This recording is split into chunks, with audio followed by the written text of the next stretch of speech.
number 6. In the following figure, if A is C is equal to BD, then prove AB is equal to CD. यानी AC जो है ये बराबर है B और D के, तो आपको प्रूव करना है AB is equal to CD. तो इसको हल करने के लिए हम देखिए A और D जो लाइन सेगमेंट है इसके 3 टुकड़े हैं. पहला टुकड़ा है यहाँ से यहाँ तक मैंने लिखा है एक AB, दूसरा टुकड़ा है BC और तीसरा टुकड़ा है CD. AD लाइन जो है ये कंप्लीट बनती है तीनों टुकड़ों को मिलाकर. अगर हम यहाँ से यहाँ तक लेंगे AC, पहले हम लेते हैं let we consider AC. Let we consider AC. Consider AC. तो ये किसके बराबर है? Consider AC. Consider AC. Let we consider AC is equal to पहला टुकड़ा AB प्लस दूसरा टुकड़ा B से. ठीक, यानी AC वाला जो हमारे पास सेगमेंट है ये बराबर है इन दो के. इसको हम इक्वेशन नंबर 1 नाम रखेंगे. सिमिलरली इसी तरह से B और D, BD बराबर किसके है? दूसरा टुकड़ा BC प्लस तीसरा टुकड़ा CD. BC प्लस CD, ये हो गया इक्वेशन नंबर 2. ठीक है, ये हो गया इसका लेफ्ट हैंड साइड, ये और ये हो गया इनका right hand side. But AC is equal to BD क्यों? क्वेश्चन में गिवन है. ये ऑलरेडी क्वेश्चन खुद ही बता रहा है कि AC जो है वो बराबर है BD के. AC बराबर है BD के. तो यहाँ पर क्या करेंगे, या हम BD को AC के बराबर लेंगे, AC को BD पे. तो मतलब ये है कि इनका लेफ्ट हैंड साइड दोनों का, इसका और इसका आपस में क्या है? बराबर है. अगर लेफ्ट हैंड साइड इक्वल है तो इसका मतलब राइट हैंड साइड भी इक्वल हो सकता होगा. बिल्कुल, अगर ये और ये बराबर हैं तो राइट हैंड साइड भी क्या है? इक्वल.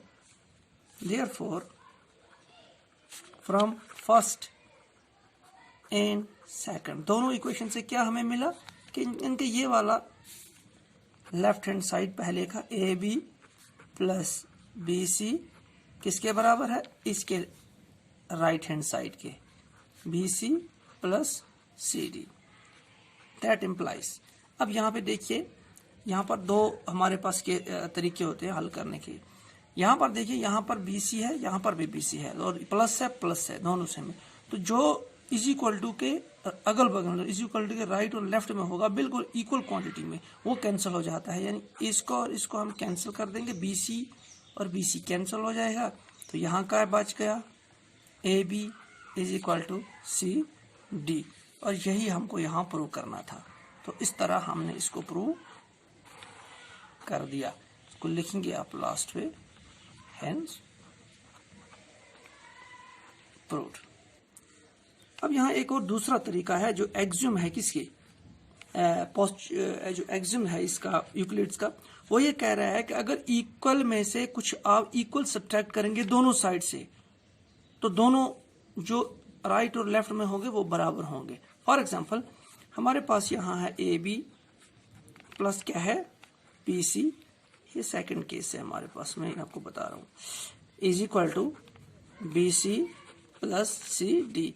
मतलब हमने एक आप पोस्टुलेट और एक्सियम हमने पढ़े, उसमें हमने एक चीज ये पढ़ी थी कि अगर इक्वल जो है हम इक्वल साइड में सब्ट्रैक्ट करेंगे. फॉर एग्जांपल मैं यहाँ सब्ट्रैक्ट करता हूँ BC, चूंकि मैंने यहाँ माइनस BC लगाया तो उस साइड में मुझे क्या करना है? माइनस ही BC लगाना है, ताकि फर्क कोई ना पड़े, चेंज ना हो रकम. तो ये हो गया minus BC plus BC, minus BC plus BC cancel. तो यहाँ पर भी क्या बच गया? AB is equal to CD. ठीक. अब ये जो क्वेश्चन नंबर 7 है ये मैंने ऑलरेडी लिख के रखा है क्योंकि इसमें कुछ सिर्फ समझने वाली बात है. ये कह रहा है कि आपके पास एक्सियम नंबर 5 है, उसको यूनिवर्सल ट्रुथ क्यों माना गया है? पहले तो हमें ये पता होना चाहिए कि एक्सियम जो 5 है वो ये कह रहा है कि whole is greater than part. ये हमने पढ़ा है. एक्सियम 5 कह रहा है कि जब पूरा का पूरा होगा वो उसके पार्ट से यानी उसके हिस्से से बड़ा होगा. इसको हम दो तरीकों से समझते हैं. पहला चीज फॉर एग्जाम्पल मेरे पास एक मकान है, ठीक है, उस मकान को मैंने नाम दिया टी। उसके कितने कमरे हैं? 3, ए कमरा, बी कमरा और सी कमरा। अगर मैं इसको यहाँ पे छुपा दूं तो आप नहीं कह सकते हैं कि टी जो है ए और बी से बना है, क्योंकि सी भी इसके साथ में है। तो मतलब ये हो गया कि जब हम तीनों कमरे मिलाएंगे तब जाके टी बनेगा। तो टी ऐसा नहीं है कि मैंने दो कमरों मतलब ऐसा नहीं है कि टी सिर्फ एक कमरे ए कमरा है, या टी सिर्फ बी कमरा है, या टी सिर्फ सी कमरा है, बल्कि तीनों हिस्से, तीनों पार्ट्स मिले हैं तब जाके टी बना है। तो अगर मैं इस ए वाले टुकड़े को मैं कंसीडर करूंगा तो जाहिर सी बात है कि ए वाला जो कमरा है वो पूरे मकान से यानी टी से छोटा है, बी टी से छोटा है, सी टी से छोटा है, यानी पूरे मकान से इनके पार्ट्स क्या है? छोटे हैं।